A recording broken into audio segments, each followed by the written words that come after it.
Now, here's a map that came out, and everything's in German. On the left is Antarctica, and you can see New Schwabenland, but this is below the ice. These are what the Germans named their locations under the ice. So my research assistant translated all that for us.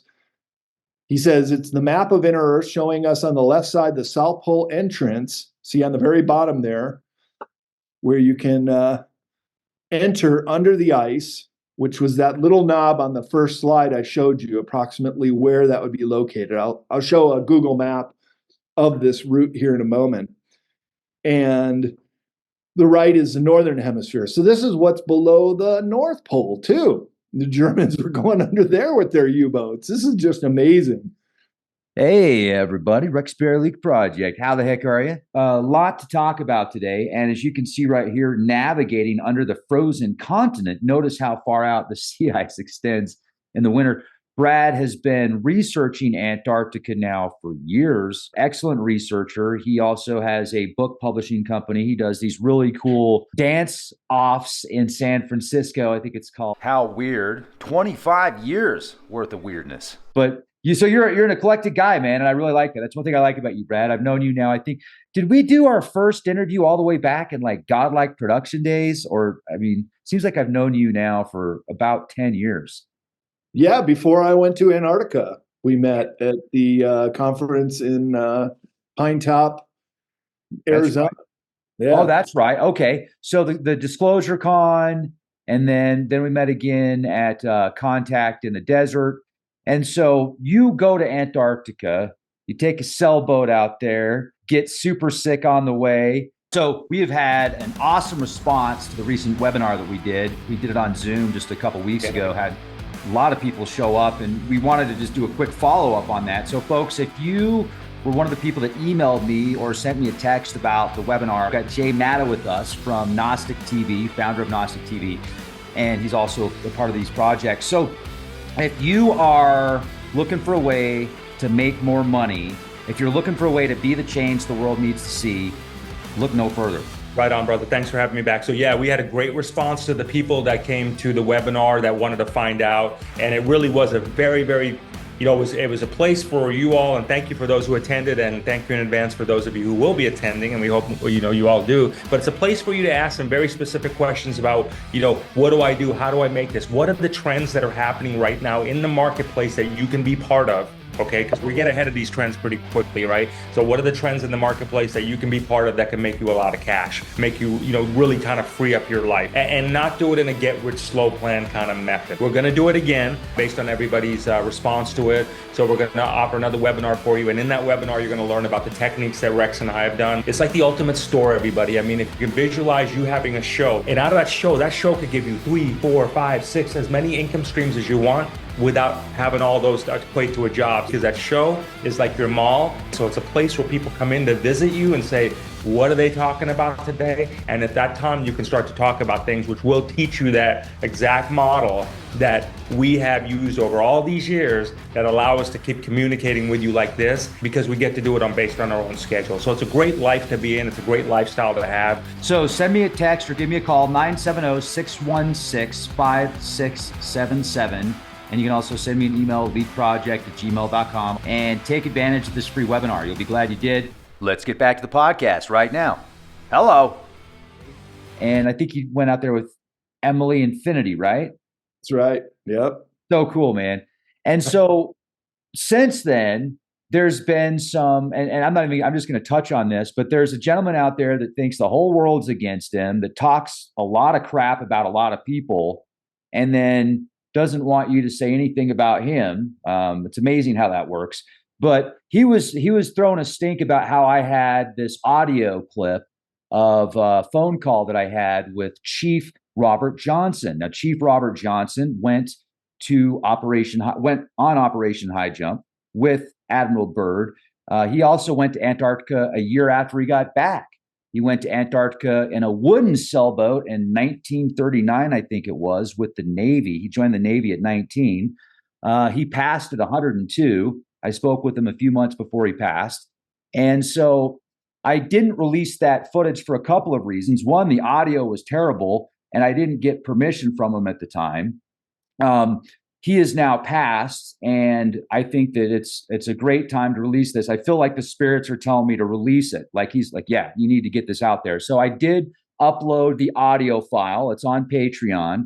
And as I've been saying for the past year or so, when I did speak with Chief Johnson, and I asked him the questions about Operation High Jump, and I asked him about seeing Nazis out there and underground bases, and I asked him all those questions, and he kind of laughed at it. And anyway, that wasn't good enough, so I'm releasing the footage. But before I do that, I'm going to save that for the end, because first of all, somebody told me that Admiral Byrd was actually in an interview where he disclosed seeing woolly mammoths and tropical forests. So if I can find that interview, that's going to give me a lot more, I guess, I'll believe more in the diary that was released by his son. I think his son allegedly found it and then released the diary that describes like high technology, advanced beings. Somebody called the master going into the North Pole and the South Pole. And that was another reason I didn't release it yet, is because I hadn't read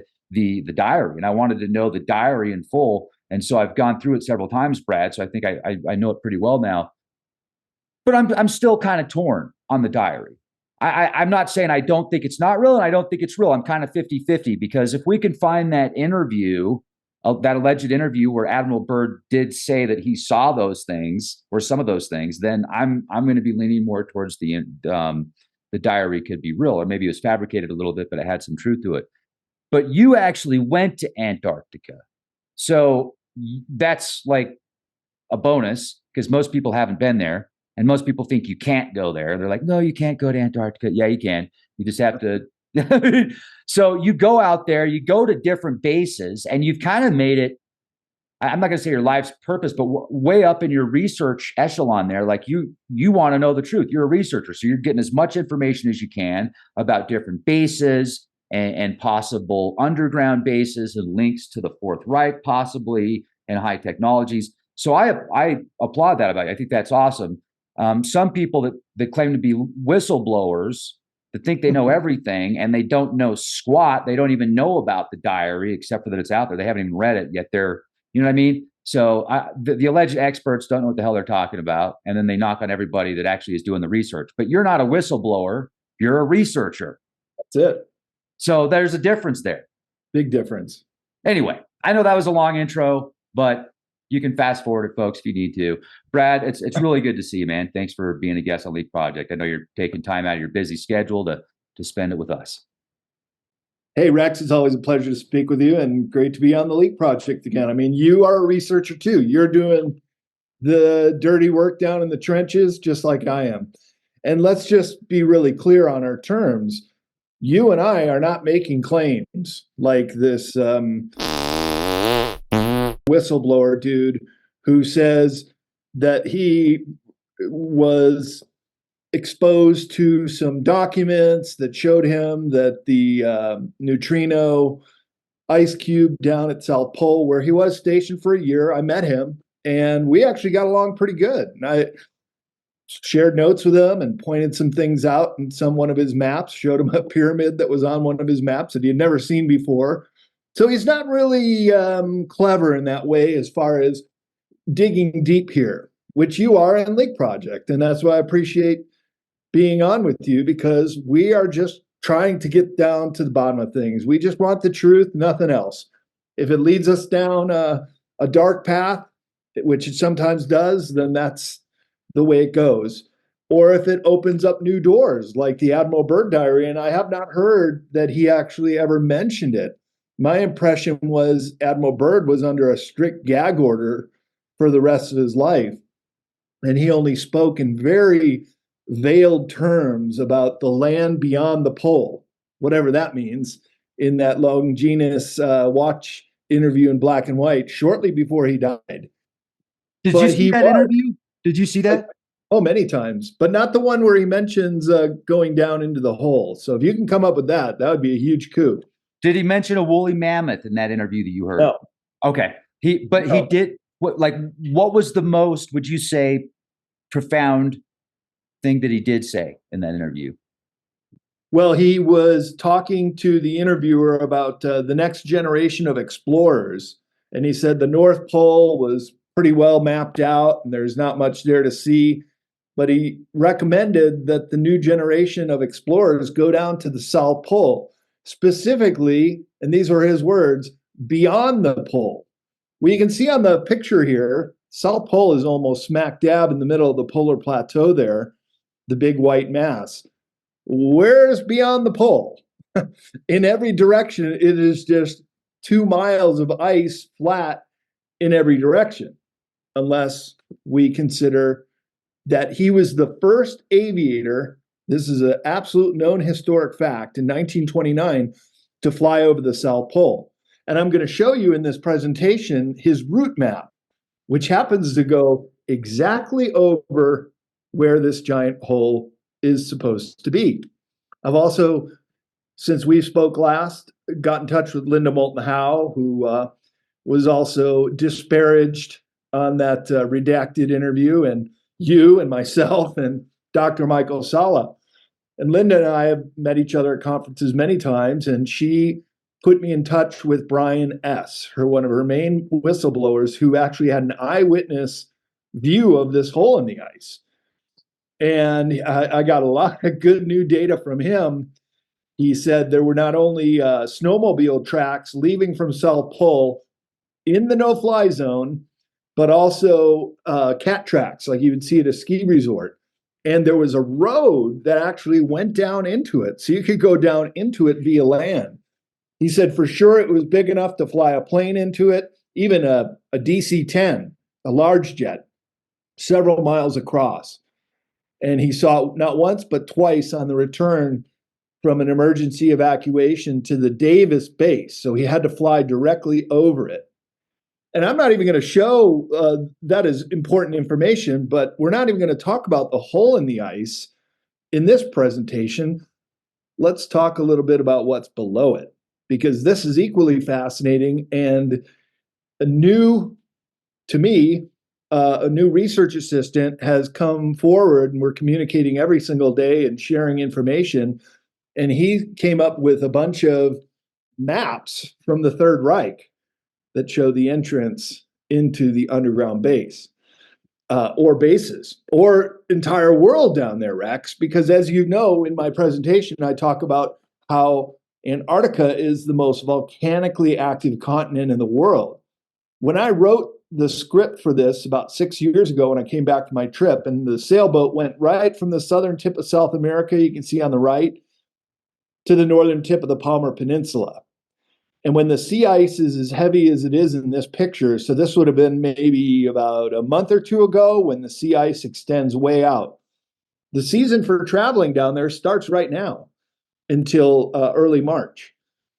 But when I was going down there, very, very stormy seas. It's where 3 oceans connect, the Atlantic, Pacific, and the Southern Ocean. Huge, heavy waves and wind. And as you mentioned, Emily and I got violently seasick. But once we got there, it was pretty smooth sailing. And we explored hundreds of miles of coastline along the Palmer Peninsula.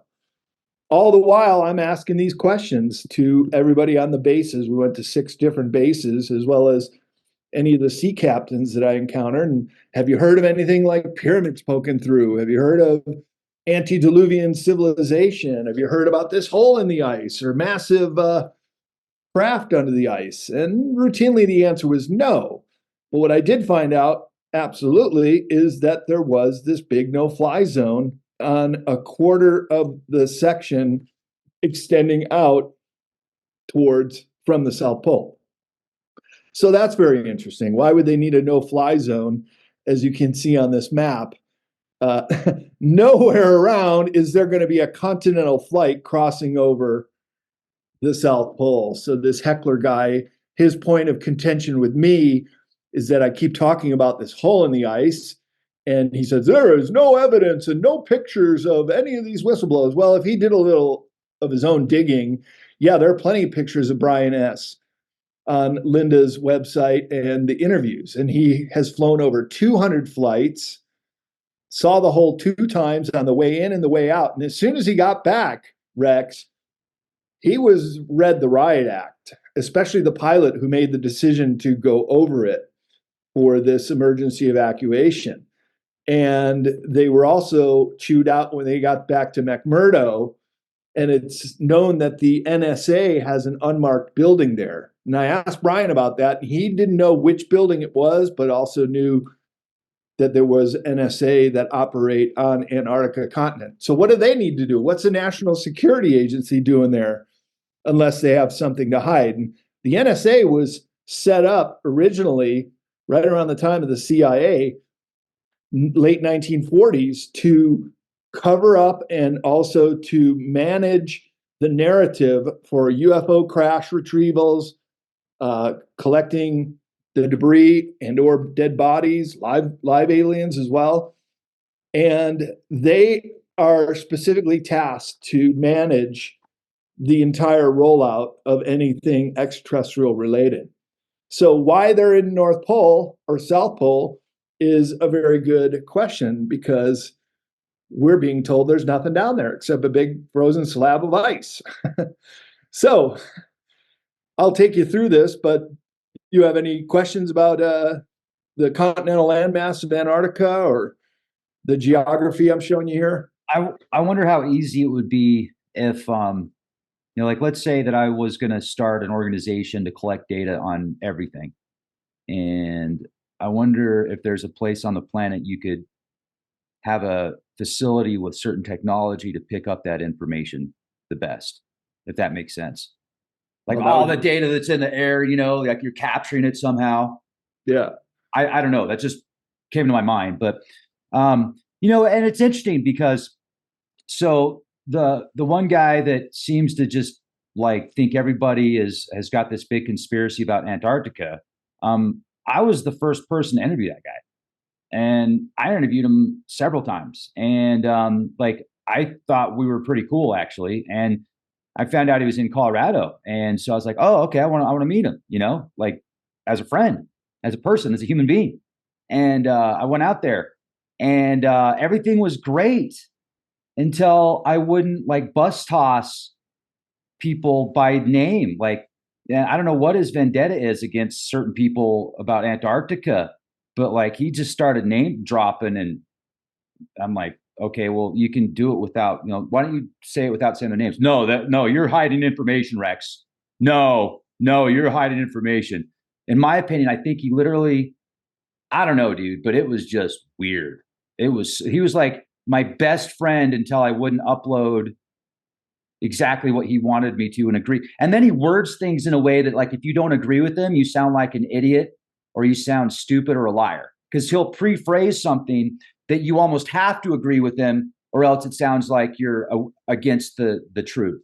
Does that make sense? Yeah. He pulls out all those sloppy ways of debating and defaming other people, but he calls himself the whistleblower. He even says he was in the secret space program. Oh, I was moderator of a panel at a conference when I met him, and he sat on the panel and said he went through the programs. He also says that this neutrino ice cube at South Pole accidentally triggered. Oh, he was there, yeah. But you see, as a whistleblower, the onus of proof is on him. You and I are just collecting these data points. We're just looking at what others are saying and trying to make sense of it. And because I'm the only other person who has been down in Antarctica, perhaps I pose a threat to him, because everybody else could say they've never even been there. Not that that matters if you're a researcher, because what I'm going to show you and what we're going to talk about, you can't go there. It's impossible. It's like talking about the Cydonia region in Mars and the 5-sided pyramid, and you can't go there. You can't climb it. You can't investigate. All you can do is collect these data points and try to put together a cohesive narrative. Yeah. And he wants to be the end-all be-all to Antarctica research. And you and I pose a threat, I suppose. I mean, dude, Antarctica, I'm fascinated with it, but it's not my only focus of research. I mean, I'm like a freaking chipmunk on sometimes. I'm everywhere. You know what I mean? I'm not just focused on, and folks, I'm organic. I don't do that kind of stuff. I'm just using that as an analogy. But yeah, so whatever. It's weird. It seems really childish to me. Like, dude, we're out of high school. Like, can we be adults about this? But whatever. Let's drop it right there and let's be the change and let's get into this research. And dude, I'm excited. Yeah, and you're going to play some excerpts from the call. I am going to play excerpts from the call. We're going to do that after this, so that it's going to be a good treat for me to hear this in a cleaned up audio version. You played part of it for me on the phone, but it was kind of hard to make out. Yeah, Brad's like, dude, that audio sucks. Clean it up, Rex. Cool, man. Cool. So well, I'm excited. That in the second half, but just before I change slides, just a little navigation of the continent. What you see is South America and the Palmer Peninsula, and the band of mountains there on the top is the Transantarctic Mountain Range. That's where most of the volcanoes are. That's also where Brian S. and Spartan 1 and 2 have encountered craft, both the Black Octagon of Spartan 1 and 2 at Lower Beardmore Glacier, and then Brian S. saw craft shooting up and down that mountain range. Real quick, Brad. Real quick, if I can, because I just don't know these people. Can you tell me a little bit about these people and like and what you feel makes them credible, etc.? Oh, they're all whistleblowers that came to Linda Moulton Howe because of her very high integrity and the reach that she has with her channel, and they put out various videos. So you could just look up Spartan 1 and Spartan 2. They're the two special ops guys that went into this black, massive, can we call it a craft? They said it was made out of black basalt, some kind of building on the Beardmore Glacier in the Transantarctic Mountain Range there. And there's Brian S., who I've personally spoke to and going to make another call to him before I go on Redacted to debate over the merit of our research. And so you can find both of them on Linda Moulton Howe, do a keyword search for their name, and we're going to talk about what we know.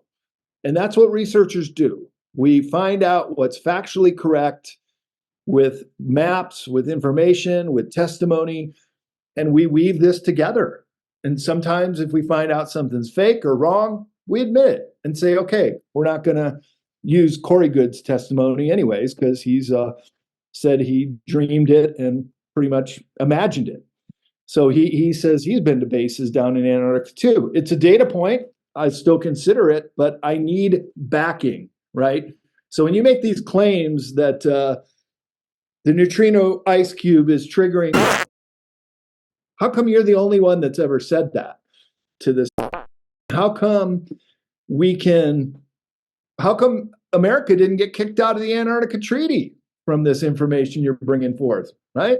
Because clearly this is in violation of militarizing Antarctica, which in the Antarctica Treaty you are not supposed to do. You can't. You get kicked out if you do. So none of that has happened. Anyways, let's just continue on here with this map. And I just want to point out where we're going to be going here. So the South Pole is almost smack dab in the middle of that polar plateau, a little more towards the top. And that's where the hole in the ice is reported to be. And then I want to point out on the lower part of the continental landmass,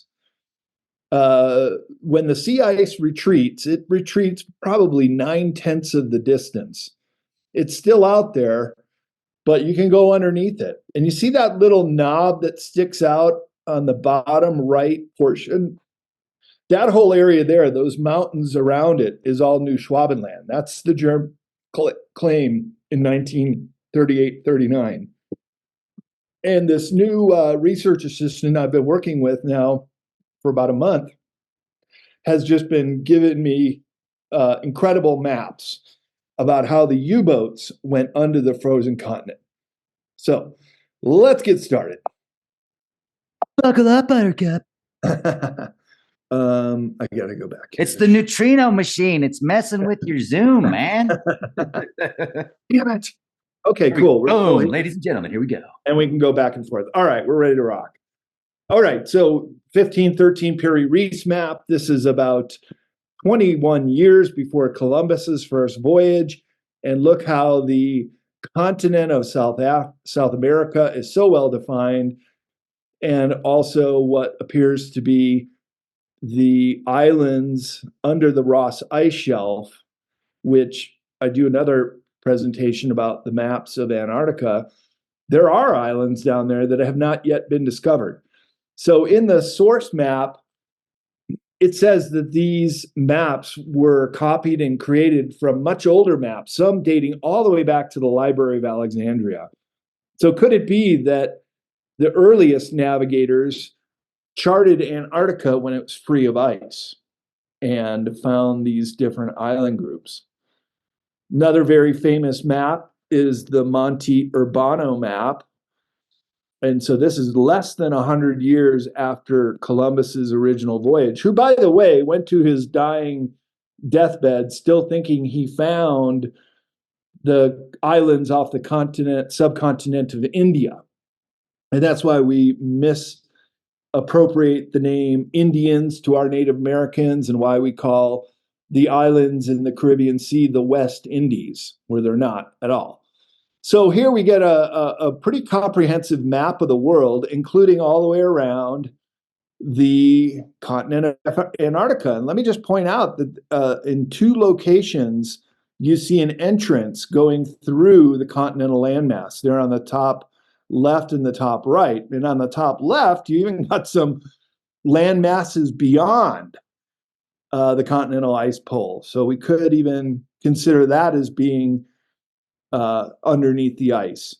But I love this little map here showing even these little people there in Antarctica, or that's actually down by South America, but other creatures in South America. 250 years before. Of giants? And they're giants. It even says they're giganti, region of the giants. Yeah. The Onion giants. That's right. That's a whole other talk we can talk about. Yeah, because then you see the Straits of Magellan. And for over 100 years, the mariners thought that the Terra del Fuego, which is depicted in the pink there, was part of Antarctica, part of this southern continent. And so it wasn't until Sir Francis Drake got blown off course after going through the Magellan Straits, getting blown back into the Atlantic, and his navigator said, well, we're back in the Atlantic. And then he crossed back over to the Pacific, and they said, well, yeah, you can actually navigate below Terra del Fuego. But they didn't discover Antarctica. The very first discovery was not until 1820. So 500 years ago, the first sealers and whalers were the ones who discovered it. So this was from the map that the Nazis made of the New Schwabenland area. And all of these spots could be where they had set something up or were interested in plotting something out, or they were also dropping these giant, they're kind of like torpedoes, but with a flag that came out to claim the land, and not with ordinances in them. But what I want to point out is on the bottom left there, the Schumacher Seengruppe. So in German, that means the Schumacher group of lakes. Okay, and these are lakes that never freeze because of the geothermal activity. One of the fault lines goes straight through it. And here's what it looks like on Google Earth. They call this a Arctic oasis, an area that never freezes because of the geothermal activity, and those lakes never freeze. And you've got two bases there, the Maitri Research Station by India and the Novolazarvolskaya Station by Russia. And both of those stations have... You pronounce it, Rex. How do you say that? Yeah. I don't know.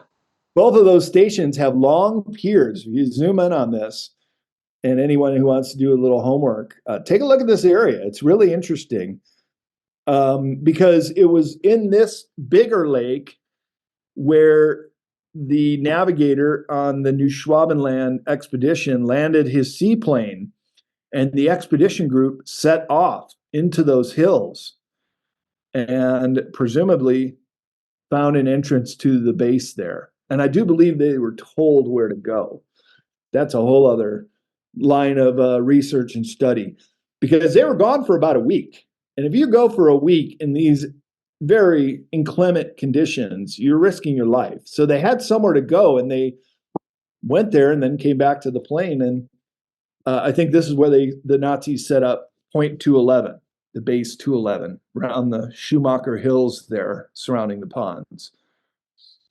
So then this really brings up the whole concept of this inner Earth. Maybe not so much inside the mantle of the planet, but in the case of Antarctica, it could very easily be below the ice, because with so many volcanoes there, you have the propensity for very large under ice domes. In fact, it's already proven and known they exist, as well as other holes in the ice. The one at the South Pole is not exclusive.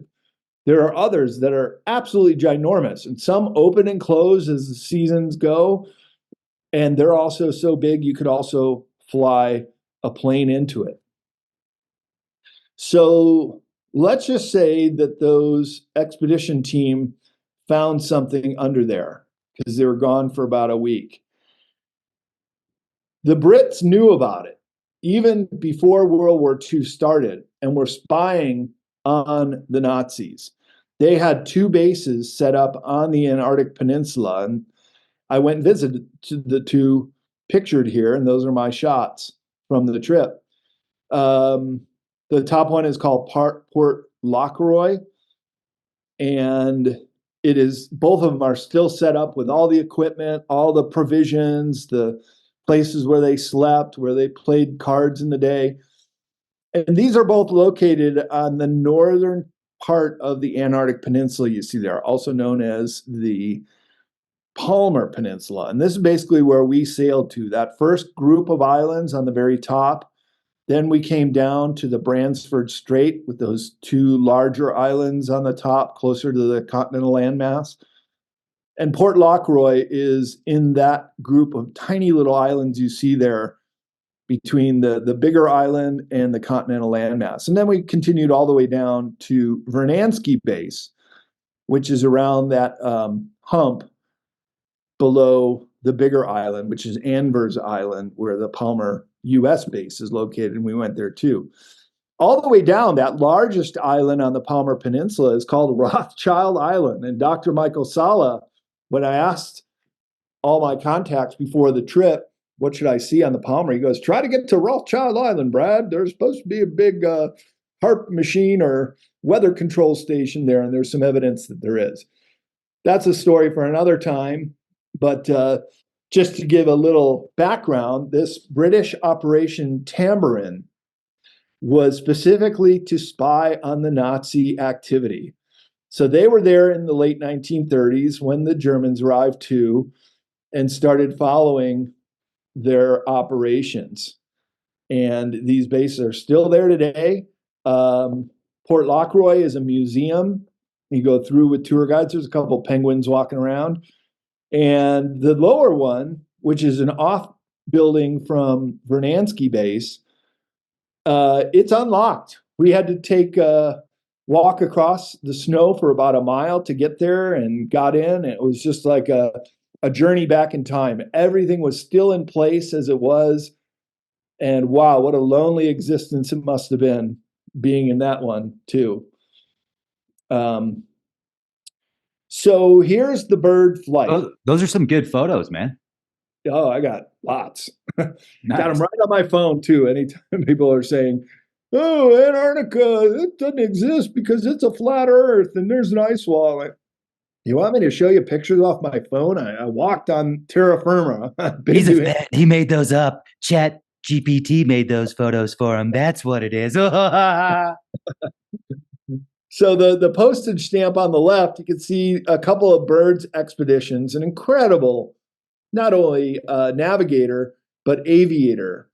And there's some point of contention whether he did make it all the way to the North Pole in 1926 or very close to it, but he definitely was the first pilot, first aviator to fly over the South Pole in 1929 and did several other flights over Antarctica, as you can see, from the base he set up called Little Antarctica, which now is also just a tourist attraction, just a building that's there. If you can get there, you can go tour it, but it's not being used. They moved that operation across the McMurdo Sound to McMurdo Station, pretty close to where the sea in America on the land is located. That's where McMurdo is now. But the picture on the right, I think, is very telling for several reasons. One, we get a very detailed route of his flight in 1929. This is the first flight over the South Pole. And on the blow up on the right of the right picture, you see that little triangle right over South Pole. Well, that's exactly where the no-fly zone is. And that's exactly where Brian S. said the giant hole is over the ice. So this image shows that Admiral Byrd would have flown right over the location of that giant hole in the ice. So that's pretty interesting there. This is one of these new maps I got from this research assistant. Came up with this one. As well as the new Schwabenland expedition, which I'm going to show you a bunch of maps that have come out fairly recently about that. But the Kriegsmarine, the Navy Admiralty, was very interested in this area. And these were the U-boats, the most advanced submarines of the day. And we got the paperclip Nazis to show us how to build these advanced submarines. And some of them were in what were known as the Fuhrer convoy. And this research assistant from Holland who speaks German is doing all these translations for me too. He came up with all these passports to New Schwabenland and of the Fuhrer's convoy, in German spelled convoy with a K. But that'll be part of the larger presentation when I do this at the conferences. You're getting a sneak peek here, Rex. This is a this is a scoop. I've never showed this part of the presentation to anyone yet. And in fact, I was just working on it yesterday afternoon to finish it up for today. Thank you. Yeah, I was stoked, man. I woke up today and freaking drink some coffee and get pumped up because Brad's going to do a presentation that's totally hot off the press. And to add to this, so there's a few people that heard the audio on Patreon. You know, I think maybe 200 or 300 people heard it on Patreon, but that's it. So nobody else has heard it except for when you heard that few minutes. And so, yeah, we'll do the double collab. Debut that too. This is great. This is an important interview. And so you can see in the black and white photo, these are some of the soldiers in the New Schwabenland expedition, pre-World War II, but they're making this claim. And then you have the Admiralty, very, very interested in this, as well as the Luftwaffe, the Air Force, because it was the main guy there who petitioned to the Third Reich to pay for this expedition. And that was, what was his name? He was on the Nuremberg trial, big fat guy, the head of the Luftwaffe. It'll come to me in a second. But he was very much behind this expedition. He didn't go on it, but he helped finance it. And then they went and did it. They made this land claim. And then in subsequent trips, they went there in their submarines. And this is when it gets really good. Here are some of those passports for people going down to New Berlin. Now, my research assistant didn't think that some of these may not have made it down there because the war started and they had to join the war effort. But nonetheless, there are officers and enlisted men with these passports to New Schwabenland, the base 211 or the new Berlin base. And we're going to get into that too, where these locations may be. Here's one who is part of the Führer convoy, the Kriegsmarine. And the Führer's convoy was at the very end of World War II, the large amount of U-boats that left Hamburg, which they still could get out at parts of Germany. And some of these larger convoys, some of the larger U-boats were so big that they could have taken apart some of their Honeyboo and Vril flying craft that they were backward engineering and got them in there and got them down to Antarctica and South America. So the official Wikipedia says there were 863 built and 630 sunk. So that's over 200 that would have survived the end of the war. But he pointed out that when a damaged U-boat came back, which might have been determined as sunk, because sometimes the Allies just didn't know, they could get the new number. And so he thinks there are over 1,000 that were built. So now we're looking at close to 400 U-boats that survived the war. And a few of those, of course, came to South America in the months after the war and said they were part of the Kriegsmarine, the Führer convoy. And so then they were very advanced submarines they're using at the end of the war. And they were cranking them out in 1945, where more U-boats were built per month than all the previous years combined. So the Germans knew this was their escape route. This is how they were going to get out of there. And a lot of them did. There's a great series on a History Channel called Hunting Hitler. It went for 3 seasons. And I went to some of those locations in South America that they featured in the show. It's a pretty good chance that Hitler survived. They just killed one of his doppelgangers, and him and his money man, Martin Bormann, kept popping up all over South America. And when you got the money and you take it out and you invest it in corporations and buy huge tracts of land, that's where the Germans went after World War II. But they really did disperse around the world. And of course, America took in a lot of those scientists with Project Paperclip. So if they can get these guys, they would. Now, here's a map that came out fairly recently, I think about 10 years ago, and everything's in German. On the left is Antarctica, and you can see New Schwabenland, but this is below the ice. These are what the Germans named their locations under the ice. So my research assistant translated all that for us. He says it's the map of inner Earth showing us on the left side the South Pole entrance. See on the very bottom there, where you can enter under the ice, which was that little knob on the first slide I showed you, approximately where that would be located. I'll show a Google map of this route here in a moment. And the right is the northern hemisphere. So this is what's below the North Pole too. The Germans were going under there with their U-boats. This is just amazing. I can't believe a really good movie hasn't been made about this. You know, there was the movie Das Boot about the U-boats, but it wasn't showing them going on these kind of expeditions. Not clear where Shambhala is located, he said. I think Shambhala is this mythical land under the Tibetan plateau, where the Nazis were also doing expeditions. In fact, when the Third Reich fell, the Russians were the first ones to go into the bunkers where supposedly Hitler committed. And they found these SS officers who were all Asian, and they were wearing full officer uniform, and they laid themselves feet first. And one of the Russian soldiers was Mongolian, and he recognized these people. He said, yeah, they're Tibetan, Mongolian, Western Chinese. So they were probably the ones who were helping the Nazis go to Shambhala.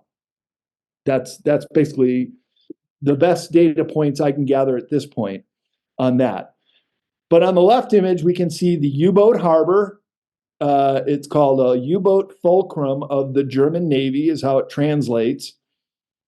Then an island is named New Schwabenland. So that's the continental landmass. That's where the Schumacher team would have entered and gone to the continental landmass below the ice. Okay, remember, this is all below the ice, and they were able to chart it in such detail. In the north, the city of the Asses. Why this island of the mountain Sangin is also marked remains unclear. But they obviously, by putting their flag there and a marker, these were important locations. He says, I assumed it is explained in another setup. Map 3 of the instructive maps, which we're going to get to next, is being monitored on the larger map, which there's a cutout and only was to be opened after reaching the light tower of Agartha, which is not shown here either. But Asgard, Agartha, there could be a connection there. So this is actually a Nazi map. He colorized it just to make it more clear and put in that green line showing the U-boat route. Okay, so on the far left, you see the sea ice extending out into the ocean. They're coming in with the U-boat at a certain angle and a certain distance, and then going up and coming into this under ice dome with water below them and carrying on. And then there's a point in time when they dive again, and then they go under another glacial portion and then pop up somewhere else. And so this guy did this great interpretation of the instructions that must be strictly followed by the U-boat captains.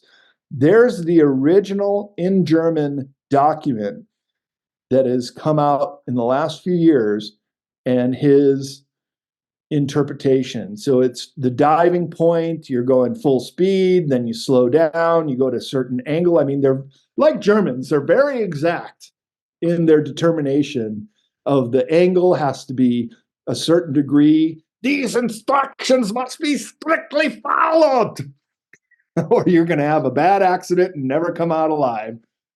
Then you get to the surface of the cave with a starboard slope of 80. You go 286 nautical miles. I mean, they're very exact in this instruction how to get through there. And then you do these other maneuvers. You go down again, then you surface again. And then look at the bottom one, number 9, heading for Agartha, full speed, head straight until the lighthouse light goes out. Change to the magnetic poles takes place because the magnetic poles are actually not fixed like the geographic pole where the planet spins like a top.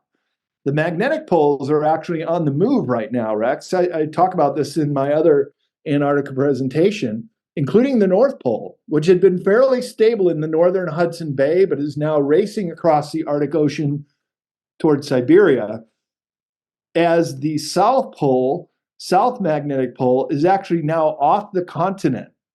It's in the Southern Ocean. So if you were to be navigating a boat between the magnetic South Pole, which is now in the ocean, and the continental landmass, your compasses would point out to the ocean. They would not point to the South Pole. So they have to reconnoiter their magnetic poles, and the movement of the compass needle and measurements are negligible. And then there's another packet, which I've got to ask him if he's got this. Only open when you arrive in Agartha. How to greet the people or how to maintain yourselves. But there's a lot more to it. And so here's what Frank, this research assistant, came up with. He plotted the course on Google Earth. So on the bottom there, you see the left is the Palmer Peninsula, where I went, and then that little knob in New Schwabenland, right in the middle of New Schwabenland, and there's the depth chart map he put on its side to give you an idea. And this guy, he found out where you're supposed to go. where you open packet 3 when you arrive in Agartha. And so this could be the New Berlin base. But let me go back, because actually I forgot to point out that the New Berlin base is located on this map. It even says it. See the red arrow pointing up? And then you look, it's New, N-E-U, Berlin, in New Schwabenland. There it is. It's on this map. But he would say that it goes much deeper afield. So maybe this is the point 11, or perhaps Agartha, like the map says. There you go. And so on the top right is the entrance under the ice, where you have to go with your submarine. And what's really interesting is that there are 3 bases right there. This is all in New Schwabenland.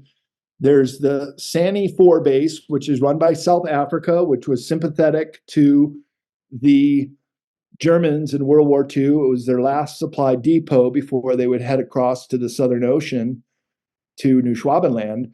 But then there's the 2 Norwegian bases, Troll and Tor. And this route goes almost directly underneath Tor. And you see that little white spot, next to Troll. The white spot next to Troll is where Google Earth whites out this area. So he seems to believe that the Troll station has some kind of entrance down into this area, which would be at the very, very top of the lower map before the first red dot. So you could possibly get down into this route via the land and get into the waterways that would lead you very deep into the continent. And what's also very interesting about where he located this Agartha to be is almost dead reckoning on the South Pole. So get this, Rex.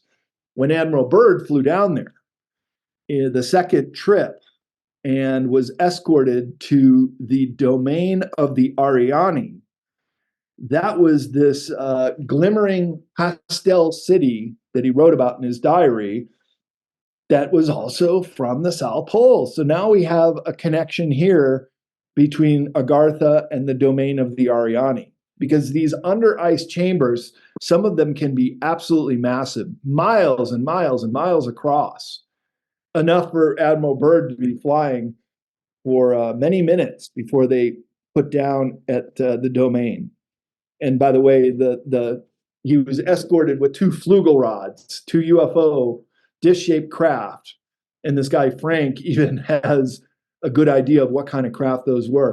And the pilots had heavy Germanic or Norse accents, as Admiral Byrd said in his diary. And then when they escorted him out and they let Admiral Byrd go, the last thing they said is, "Auf Wiedersehen," goodbye in German.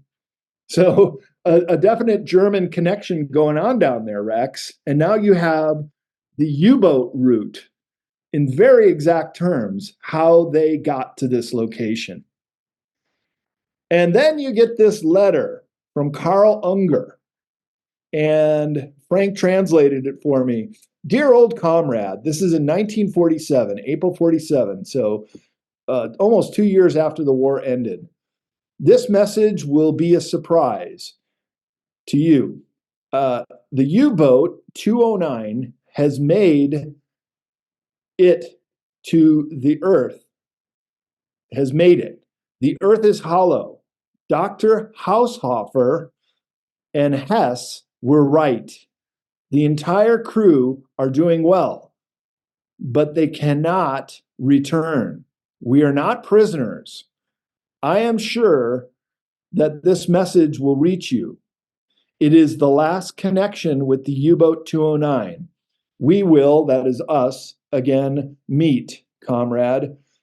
I am in worried for ... question mark, which your lives are at the surface of the earth have to be spent now. The Führer has gone. God bless our example, Deutschland, with kind regards, Carl Unger." And this letter has been verified by people that knew Carl Unger. That was his handwriting. They were able to get one last letter out before they went fully in, I think. And the enclosed photocopy is the letter. It says on the right here, the original letter to clarify, the U-208 was assigned one of the strongest missions of the entire war. It was directed to proceed in an attempt to clarify the actual existence of inner Earth. It was tasked to do that. Before this letter came out, they knew it.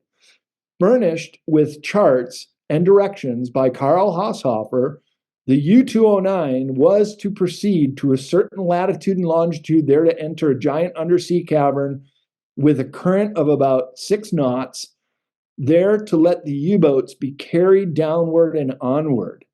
The U-209 was commanded by Klipknecht Heinrich Broda, most veteran officer of Fidelity. You see, there were many in the Third Reich that believed this theory of an existing inner realm. Among those aboard U-209 was an old friend, one Carl Unger. I received his communication sometime after the war had ended. I know it is genuine. I knew his handwriting very well. The approximate English translation of Carl's letter is as we just read. So now you have a topic of the document as promised. If you write further, I shall be away until March 25th.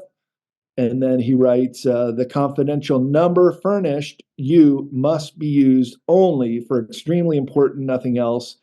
And note, Fuhrer correspondence must be via SASA. I'm not sure what that means. But this letter shows that they went down there and willingly, were not prisoners, but willingly entered this domain, and for all intents and purposes, Rex may still actually be there. Ladies and gentlemen, get your popcorn. Go get your. How long ago did he pass away? Do you know? Yeah, he passed away in April of 2023. I talked to him December 2022. Wow, man. Then this is a scoop here too. We're both coming out with new research and new information on Antarctica. This is great, Rex. Yeah, man. So let me know if this works now. I can remember all this. We went to up through all. We got through the pack ice and got down to what they called.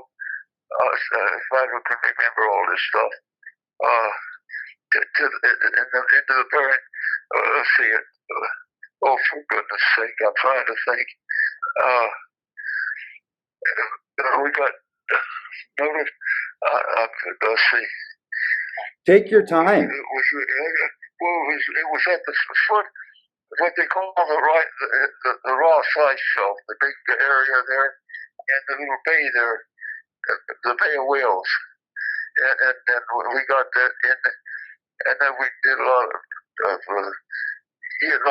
exploring and so forth. We had dog teams in those years, and then there was a lot going on. Yeah. So you sailed out there the first time? Oh yes, on a sailing ship. Can you believe it? No. And when I think about it, on my last trip, the third trip I went down. I was on a brand spanking new icebreaker. It had 6 2,000 horse Fairbank engines on it, and twin screw. And we broke that ice and went back down to the same area again. And sometimes I wonder how we ever made it on that same little sailing ship, because we took advantage of every little crack and truss, everything we could, and we did make it. That's a miracle. Yes, I think so too. Hey, you know my age, don't you? You're 103. 103? No, I'm 102. Wow. 102, 4 months, 3 days. That's incredible. And, I'm awful hard of hearing. The hearing aids I got, this happens to work fairly good right now. But try me now. I'm a huge fan of your work to Antarctica, and it's so mysterious still after all these years. And you're one of the few people that had a chance to experience those locations, and you can still talk about it with us.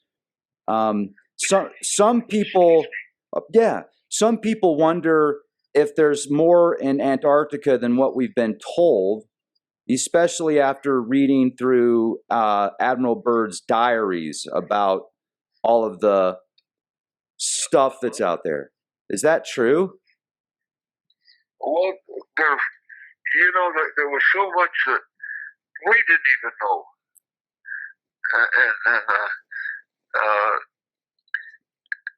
Admiral Byrd was a wonderful person. He really was. And we all loved him. And he just was, it was good for the crew, you know. Mm-hmm. And golly, we did a lot of exploring and a lot of things. But there's so much that comes out now that I didn't know about.